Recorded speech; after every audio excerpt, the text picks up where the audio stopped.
Siempre imaginé que el día de mi graduación sería uno de esos raros momentos en los que todo encajaba, ya sabes, como los que ponen en las películas, todo a cámara lenta y con luz dorada, padres llorando, hermanos saludando, alguien sosteniendo un cartel hecho a mano que dice lo lograste.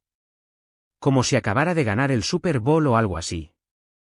No necesitaba mucho, solo una cara entre la multitud, una persona aplaudiéndome como si importara. Pero cuando mi nombre resonó por todo el auditorio, rebotando en las frías gradas de metal, el único sonido que siguió fue un aplauso cortés y disperso. Caminé por ese escenario como si fuera invisible, porque lo era.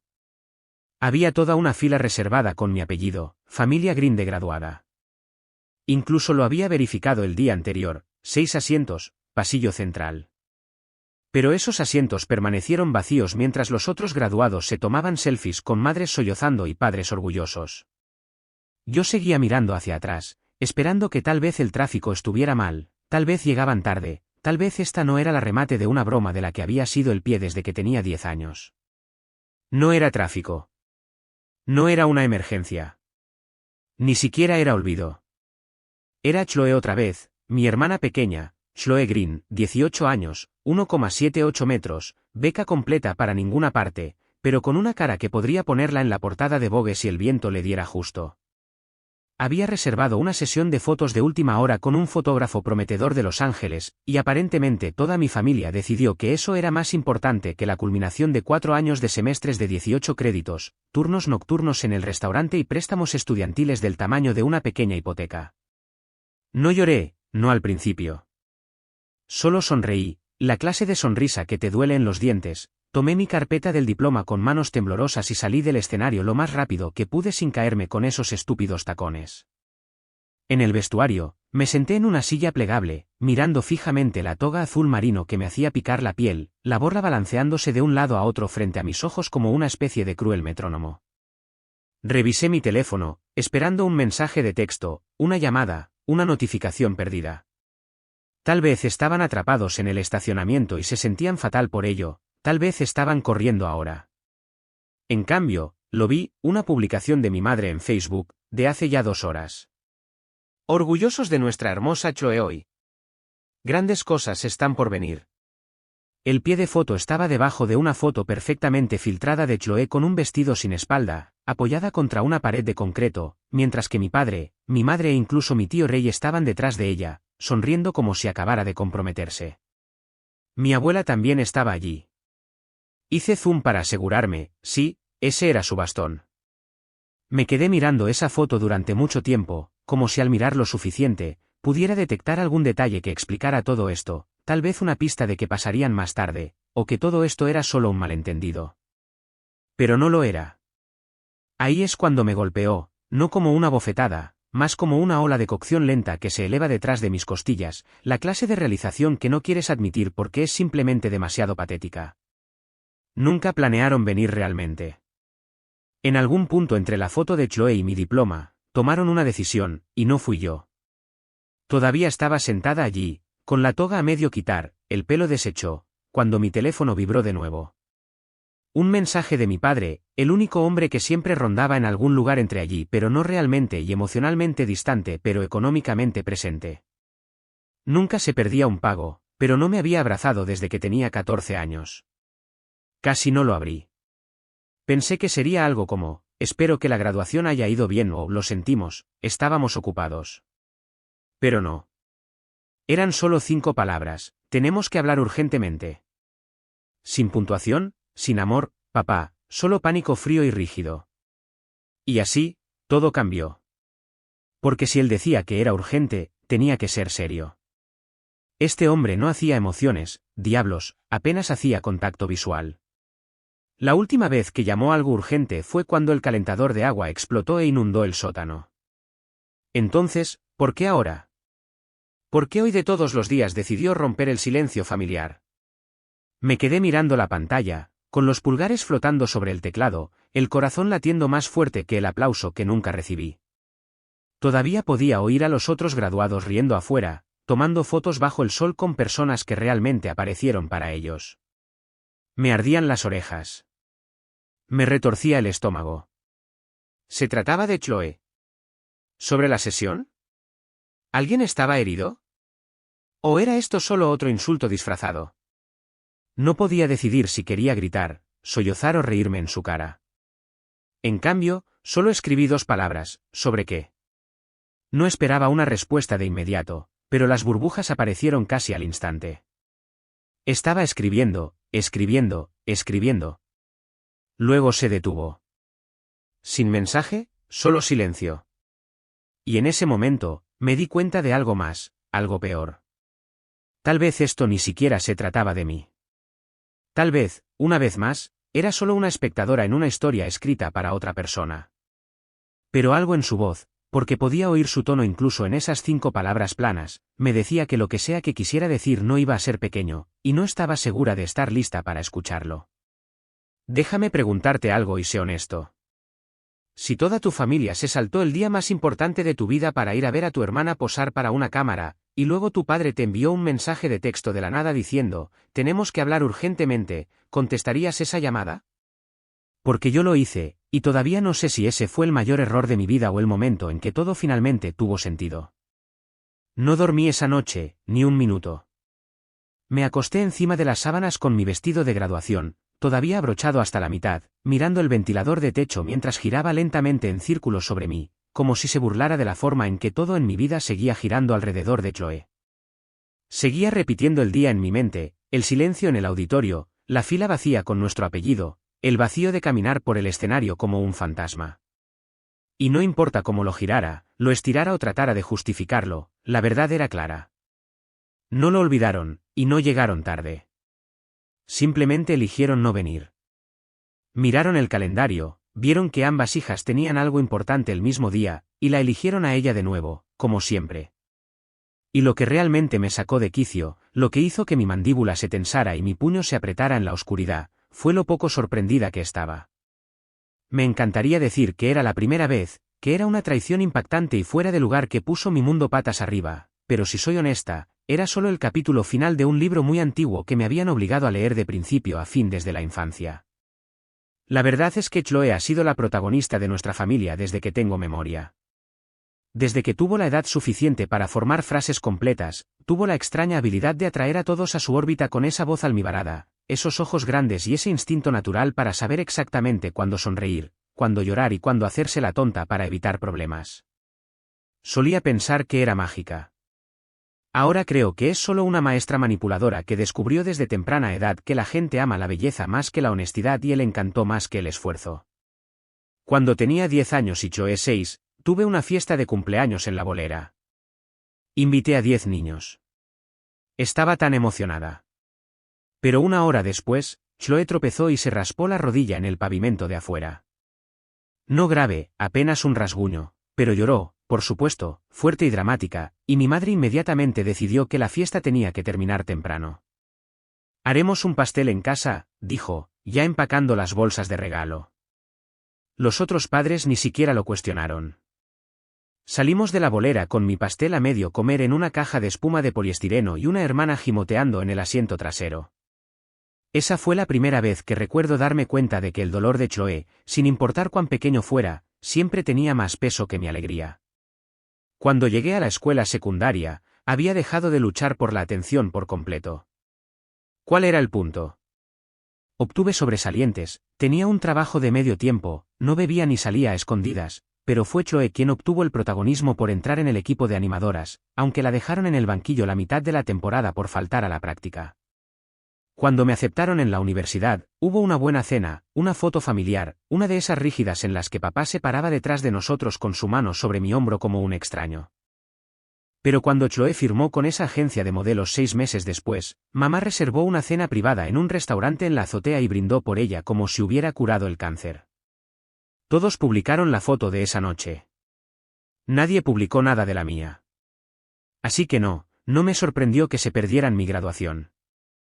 Estaba herida. Estaba humillada. Pero no estaba sorprendida. Estaba acostumbrada a tragarme esa pequeña píldora amarga y pretender que no sabía a traición. Pero el mensaje de texto de papá, esa advertencia de 5 palabras, seguía dando vueltas en mi cabeza como un tornillo suelto en una máquina que no sabía que estaba rota hasta ahora. No había respondido después del primer mensaje. Pregunté sobre qué, y él comenzó a escribir, luego se detuvo. Nunca llegó ningún mensaje. Ese silencio tenía peso, como si no fuera solo vacilación, era miedo. Alrededor de las 4 de la mañana, cuando la luz comenzó a filtrarse a través de las persianas y todo adquirió ese extraño gris de la madrugada, me levanté, preparé café y le envié otro mensaje de texto: «Hablemos hoy». Respondió de inmediato. Dijo que me reuniera con él en el antiguo restaurante en Maple, el que tenía las cabinas verdes despintadas y la rocola que solo reproducía a Springsteen y Dolly Parton. Dijo que estaría allí a las 9. Cuando entré, el lugar estaba casi vacío, excepto por un hombre sentado en la esquina con 2 tazas de café ya en la mesa. Se veía mayor de lo que recordaba, como si alguien hubiera adelantado los últimos 6 meses y añadido 10 años a su rostro. Estaba encorvado, pálido, con los dedos apretados demasiado fuerte alrededor de la taza como si fuera lo único que lo anclaba a la tierra. Fue entonces cuando me di cuenta de que esto no era solo culpa. Esto no se trataba de la graduación. Ni siquiera se trataba de la sesión de fotos de Chloe. Lo que fuera esto, era más profundo. Me deslicé en la cabina frente a él. Dijiste que necesitabas hablar. Me miró durante mucho tiempo. Luego metió la mano en su chaqueta y sacó una carta, vieja, amarillenta en los bordes, doblada tantas veces que los pliegues habían comenzado a agrietarse. La empujó a través de la mesa sin una palabra. No la recogí de inmediato. Tu abuelo dejó eso, dijo finalmente. Su voz era seca. Lo encontré en su unidad de almacenamiento hace 2 semanas. Iba a quemarlo. Debería haberlo hecho. Pero no pude, no después de ayer. La abrí. La letra era inconfundible, la cursiva del abuelo Joe, apretada e inclinada. Había fallecido hace 5 años, pero su voz cobró vida en la página, y lo que dijo se sintió como un puñetazo directo al pecho. Chloe no era hija de tu padre. Parpadeé. Lo leí de nuevo. No era su hija. Mi madre tuvo una aventura, no solo un romance, una aventura real con su mejor amigo, y Chloe fue el resultado. La carta lo explicaba todo. Mi padre lo había sabido durante años. También mi abuela, incluso el tío Ray. Todos menos yo. Levanté la vista, incapaz de respirar. ¿Por qué nadie me lo dijo? Los ojos de mi padre parecían vidriosos, como si hubiera estado tratando de no llorar toda la mañana. Porque no les importaba. Todavía era parte de la familia. Y porque tu madre me rogó que no lo hiciera. Dijo que lo destruiría todo. Pero creo que ya estaba roto, y mereces saberlo. No dije una palabra. Solo me quedé mirando la carta. Me temblaban las manos. Entonces dijo algo que nunca olvidaré. Le dimos todo a ella, tratando de compensar lo que hicimos. Y en el proceso, no te dimos nada a ti. Fue entonces cuando algo en mí se agrietó, no en voz alta, no visiblemente, solo un chasquido silencioso como si una cuerda dentro se hubiera tensado demasiado durante demasiado tiempo. No grité. No lloré. Solo asentí. Y por dentro, comencé a planear, no para destruirlos, no por despecho, sino porque me di cuenta de algo esa mañana. Si la verdad era un arma, entonces me acababan de entregar una pistola cargada, y yo era la única lo suficientemente valiente como para apretar el gatillo. Salí del restaurante con esa carta quemando un agujero en mi bolso, y por primera vez en años, sentí algo que no era tristeza o resentimiento. Era poder, no alegría, aún no venganza, solo el zumbido crudo y constante de finalmente tener algo innegable en mis manos. La verdad ya no era un susurro. Era real, en papel, escrita de puño y letra de mi abuelo, y me miraba como un desafío para el que no estaba preparada pero del que no podía alejarme ahora que era mío. El sol estaba alto cuando salí, cegador, casi teatral, como si el mundo pensara que me estaba haciendo un favor al darme un hermoso día para igualar el peso de lo que acababa de aprender.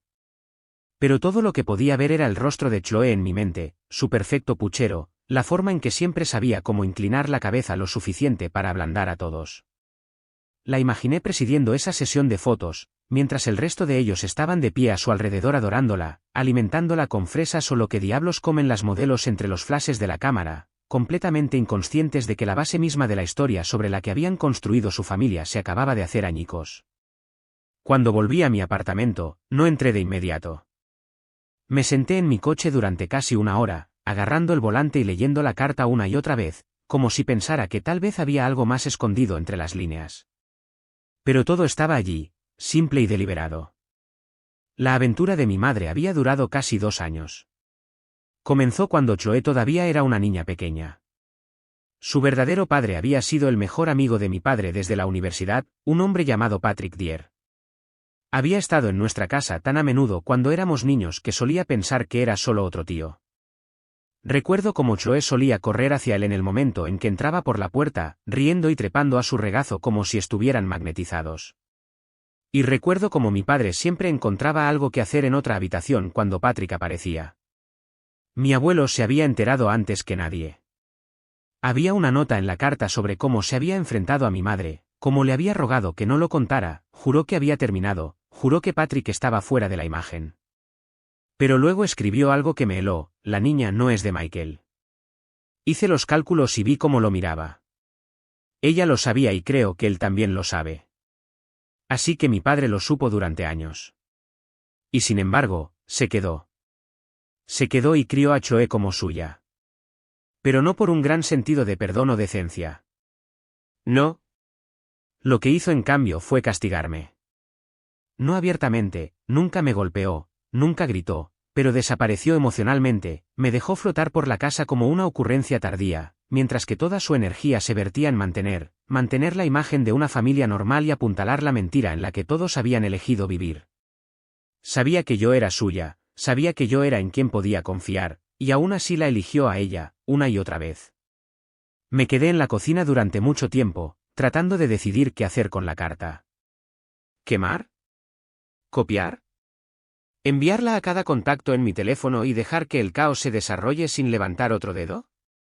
La tentación era casi abrumadora. Pero no quería una rabieta. No quería una pelea a gritos ni una confrontación llorosa. Quería precisión. Quería claridad. Y sobre todo, quería el control. Así que hice algo que nunca había hecho antes. Le envié un mensaje a Hannah Reed. En el penúltimo año, Hannah había sido la chica que dirigía el podcast de la escuela. Solía llevar una grabadora consigo a todas partes y entrevistaba a los estudiantes entre clases, armando historias de audio sobre controversias de comida en la cafetería y chismes de maestros como si hubiera nacido para la NPR. Siempre me había gustado, tranquila, amable, inteligente de una manera que hacía que la gente la subestimara. La última vez que supe de ella, estaba trabajando para un sitio de noticias local en la ciudad, cubriendo piezas de interés humano y escándalos de pueblos pequeños. Abrí su perfil y envié un mensaje simple: oye, tengo una historia. Secreto familiar. Dinero viejo. Traición. Es real. ¿Querrás esto? Respondió en 10 minutos. Fijamos una hora para reunirnos al día siguiente. Cuando llegué a su oficina, más como un ático convertido encima de una librería, traje todo: la carta, fotos de Patrick con Chloe cuando éramos niños, copias de mi certificado de nacimiento y el de ella, incluso la publicación de Facebook del día de la graduación mostrando a toda la maldita familia de pie detrás de Chloe como si fuera un pura sangre premiado. Lo expuse todo con calma, hecho por hecho, como si estuviera dando una presentación. Hannah escuchó todo el tiempo sin interrumpir. Cuando terminé, se reclinó en su silla y exhaló con fuerza, como si acabara de salir a la superficie para respirar. ¿Quieres que esto se haga público?, preguntó. Asentí una vez. No con nombres, todavía no. Usa un seudónimo.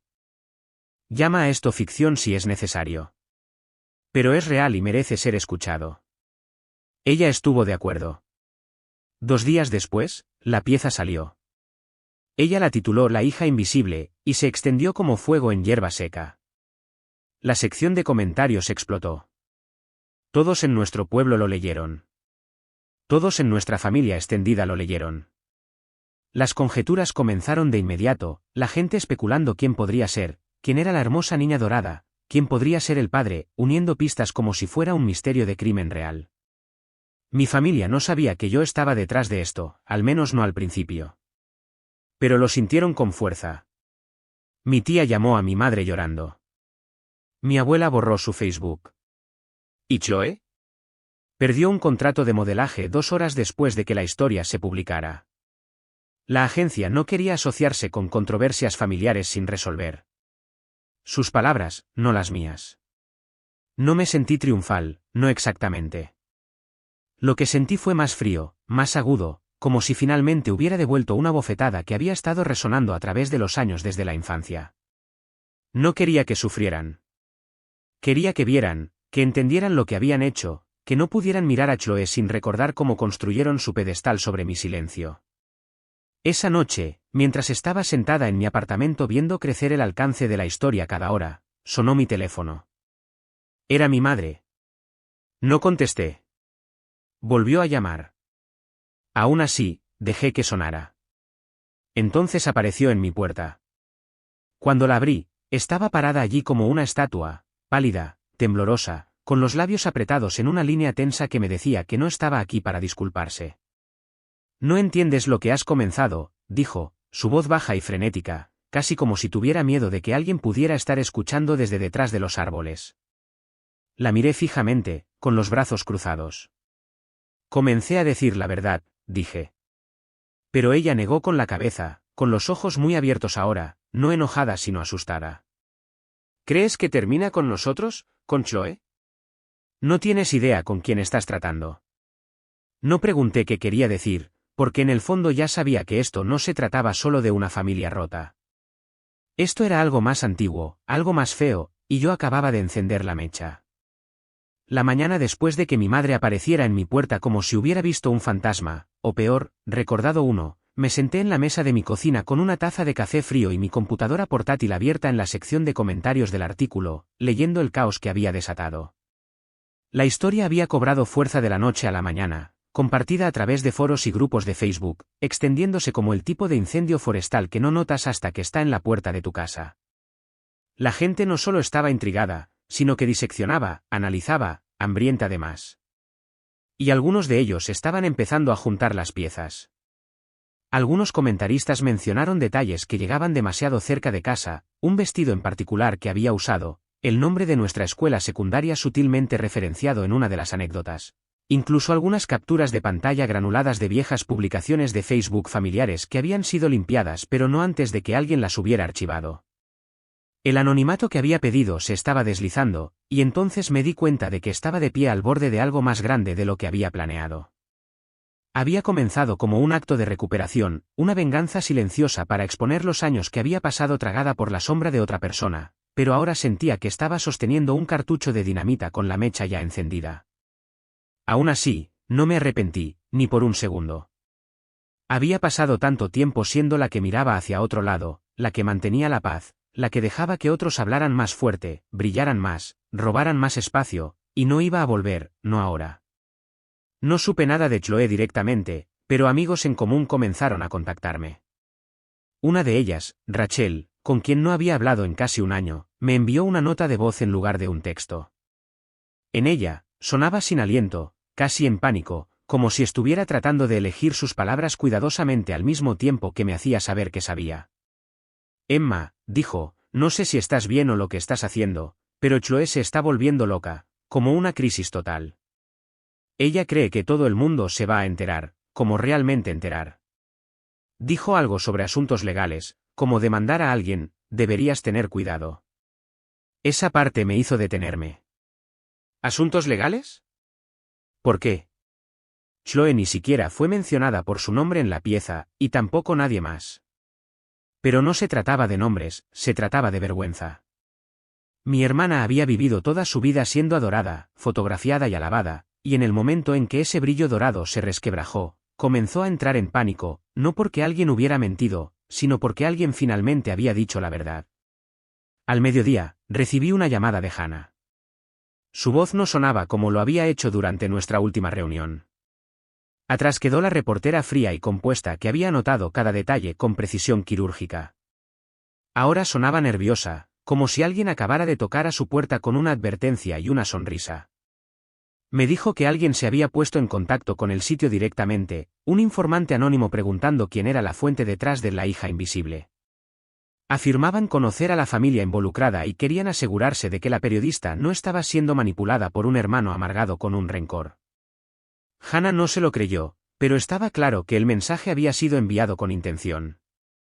Alguien estaba sondeando. Alguien estaba tratando de correr la cortina.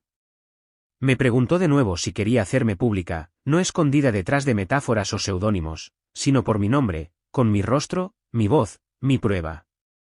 Al principio, me reí, no porque fuera gracioso, sino porque se sentía surrealista siquiera considerarlo.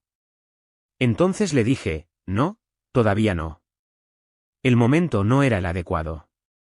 Necesitaba una cosa más, algo más grande que una carta, algo que nadie pudiera negar o manipular, y tenía la sensación de que estaba por ahí, simplemente no había cavado lo suficientemente profundo todavía. Esa noche, volví a casa de mis padres, no para verlos, no para hablar, solo para mirar. No estaban en casa, probablemente escondidos en algún lugar tratando de averiguar cómo apagar el fuego que habían pasado décadas fingiendo que no existía. Todavía tenía una llave. No sabían que todavía la tenía, y no me sentí culpable al usarla. Me moví por las habitaciones en silencio, como un fantasma. Todo era igual. Las fotos en las paredes todavía perfectamente dispuestas para resaltar el brillo de la infancia de Chloe, su fiesta de cumpleaños número 8, su noche de graduación, su primer desfile de moda, todos los momentos congelados enmarcados como reliquias sagradas. Como si el resto de nosotros simplemente hubiéramos existido en el fondo para admirarla desde una distancia respetuosa. Pero entonces, en el armario del pasillo detrás de ropa de cama vieja y una fea corona de Navidad, encontré una caja cerrada con llave, de madera, pesada, con un pestillo de latón empañado que no había sido tocado en años. No me molesté con la delicadeza. La llevé al garaje, encontré un martillo y la abrí. Dentro, encontré algo que no me enojó, me enfrió. Había cartas, más de ellas, no solo del abuelo Joe, sino de Patrick, el verdadero padre de Chloe, cartas que había escrito a mi madre después de que supuestamente se fuera de la ciudad, cartas de amor, disculpas, planes para reunirse. Algunas databan después de que Chloe ya había cumplido 10 años. No había desaparecido. No había muerto como habían dicho. Había estado tratando de volver, tratando de reclamar algo, alguien. Una de las cartas estaba dirigida a mi padre. Estaba sin abrir. La escritura en el frente era inconfundible, para Michael, él merece saberlo. Pero claramente, nadie la había entregado nunca. Me quedé allí sosteniendo una carta que debería haber cambiado todo hace años y me di cuenta de que esto nunca había sido solo sobre favoritismo o una niña dorada obteniendo más que la otra. Se trataba de un secreto que había llegado tan profundo durante tanto tiempo que había comenzado a pudrir los huesos de nuestra familia desde adentro hacia afuera. Cada sonrisa, cada cena familiar, cada foto navideña forzada había sido tomada bajo el peso de este engaño, y yo había sido la única mantenida en la oscuridad porque era la única que no estaba integrada en la mentira.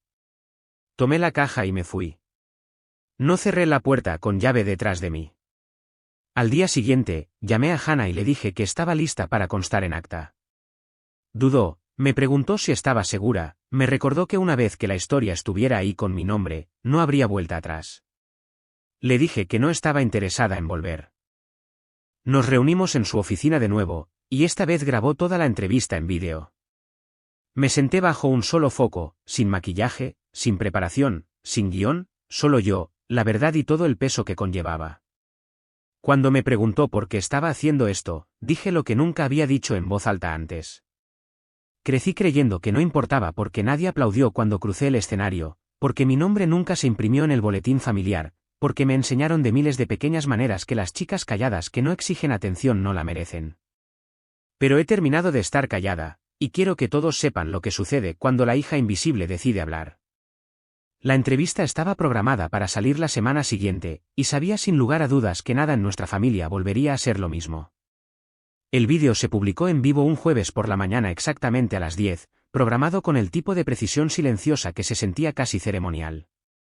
Sin cuentas regresivas dramáticas, sin adelantos, sin avances sobreproducidos, solo mi rostro bañado en una luz suave, mirando directamente a la lente con esa extraña calma que solo llega cuando tus nervios se han quemado por completo y lo que queda es algo más frío, más pesado y mucho más peligroso que el miedo.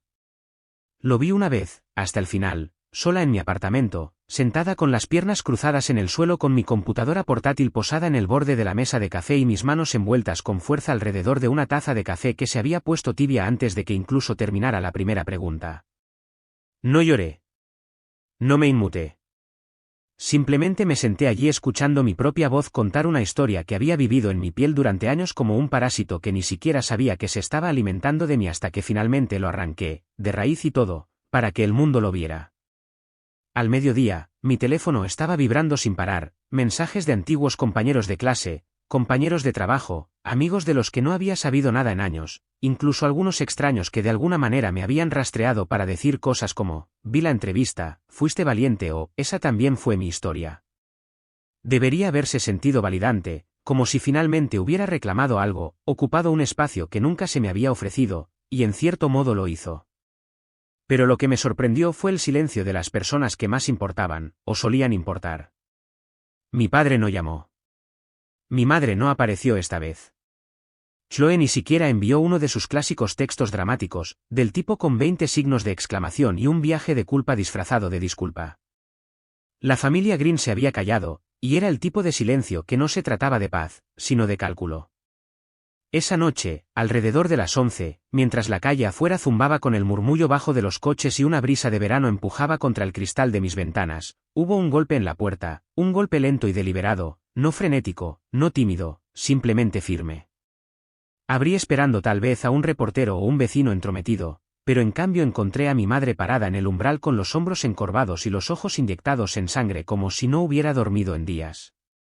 Su blusa estaba arrugada, su cabello recogido en un moño que parecía más una decisión de última hora que cualquier tipo de estilo, y sus manos temblaban a pesar de que seguía tratando de esconderlas en sus mangas.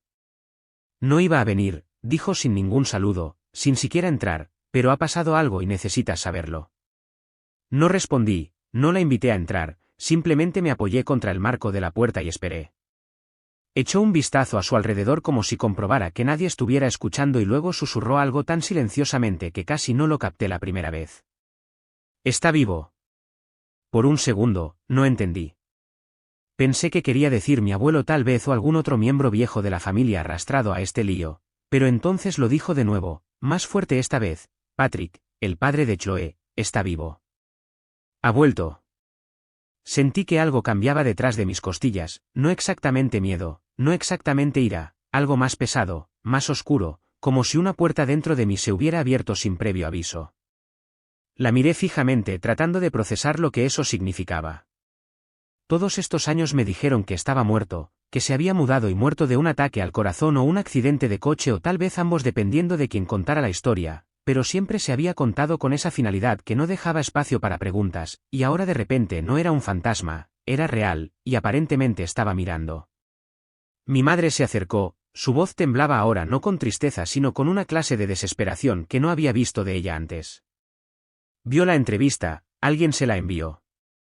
No sé cómo, ni siquiera sé dónde ha estado todos estos años, pero se ha puesto en contacto y está enfadado, no solo por Chloe, sino por todo, por la carta que escribió tu abuelo, por ti. Parpadeé. Por mí. Ella asintió. Nunca se suponía que debías saber, ese era el trato. Te mantuvimos fuera de esto porque eras la única limpia en este lío, la única parte de la familia no infectada por la mentira, y ahora quiere conocerte. Esa frase se sintió como si partiera el aire por la mitad. Quería conocerme. Este hombre, este extraño, este fantasma que una vez había sido un mejor amigo de mi padre y luego un amante de mi madre y luego una sombra proyectada sobre toda nuestra familia. Este hombre quería mirarme a los ojos. Debería haber cerrado la puerta de golpe. Debería haberle dicho que se fuera, que tomara su lío y sus fantasmas y sus confesiones susurradas y volviera a la versión de la historia que se había convencido a sí misma que era noble. Pero no lo hice. Me quedé allí en silencio mientras sacaba un pequeño paquete de su bolso y lo colocaba suavemente a mis pies. Te dejó esto, dijo, luego se giró y se alejó, sus tacones haciendo clic suavemente contra el pavimento como si esto hubiera sido solo otro recado. Esperé hasta que se fue, hasta que la calle estuvo vacía y el aire tranquilo antes de agacharme y recoger la caja. Era pequeña, sencilla, sin nota, sin marcas, sin peso que delatara su contenido. La llevé adentro, me senté en el suelo y la abrí. Dentro había una sola fotografía. Era yo, en mi día de graduación, caminando por el escenario, con la cabeza en alto, la toga ondeando, el diploma falso en mis manos. Pero no era una foto tomada por la escuela o un compañero de estudios. Esto era diferente. Era más oscura, más granulada, tomada desde la distancia, detrás de un pilar, como si quien sostenía la cámara se hubiera estado escondiendo, observando. En la parte posterior, garabateadas con una letra pulcra y desconocida había 5 palabras: nunca dejé de observarte. No me moví durante mucho tiempo, simplemente me quedé allí mirando esa foto, sintiendo el peso de todos los años que había creído que era invisible. Pensé que el peor dolor venía de ser olvidado, de ser pasado por alto por las personas en las que más confiabas, pero ahora entendía algo aún más aterrador. Alguien me había estado observando todo el tiempo, no viéndome, no amándome, solo observando. Y mientras el silencio en mi apartamento se hacía más pesado, presionando desde todos los lados, me di cuenta de que la historia que pensé que finalmente había terminado era solo el primer capítulo, porque algunas verdades no te liberan, solo cambian la jaula.